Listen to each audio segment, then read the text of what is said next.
So the GHD Situp, generally for that exercise, what I'll do is I'll either alternate between GHD sit-ups or decline sit-ups. Pick the one that you have access to and or you prefer the most for now.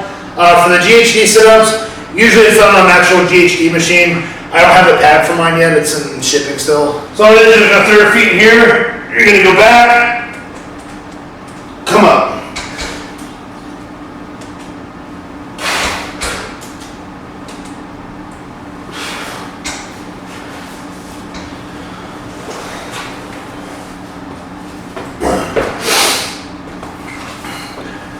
In terms of going down, just go to like a normal, like comfortable end range of motion.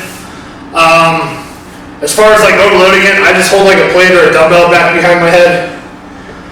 Make sure like you're not like cranking your neck forward when you come up. I just kind of like rest it behind the neck on the shoulder blades. And then usually, like I said, I don't have the pad, but feel free to kind of play around with like the length. If you're having like a lot of back issues and stuff, sometimes it can help to kind of like that big like half circle pad to kind of adjust it so it's up on your spine a little bit more, and it'll give you a little bit more spine support as you go through that motion. Whereas if you set your hips on the pad, if you set that pad so it's lower on your hips, it's much more difficult for your body to like stabilize your spine while you do the sit-up. And that's fine if you want to kind of scale up how difficult the actual exercise and the movement is. But in those beginning stages, especially if you have any kind of like back pain, stuff like that, it can help you to set that pad up higher on the spine so that way it's a little more comfortable to do the exercise.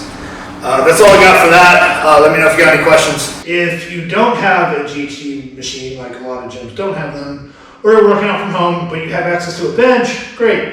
So you can do like a bench sit-up. Same exercise really, you just have a bent knee instead of a straight knee. All you're gonna do is you're just gonna pull up a bench, you're gonna anchor your feet under, say, the rack. You can anchor your feet under dumbbells. I've used dumbbells before. If you're gonna use dumbbells, go pretty heavy. I would weigh them down to like, I'll use hundreds usually.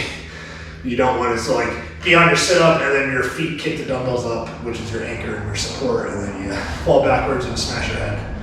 So you're just gonna anchor your feet and then you're just gonna go down and then come up. Use as much weight to hold behind your neck or on top of your head with a small plate or dumbbell or whatever.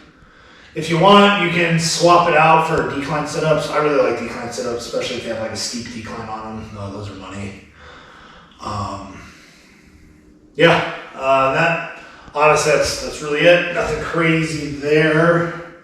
If your back hurts from those, just limit the range of motion a little bit. Don't go down too far, but get as much range of motion as you can with them. Some people do pretty good having the pad like further up on their back. It gives a little bit more support to the back. So like I said, just kind of adjust it to, be comfortable for you and so it feels good. And that's it.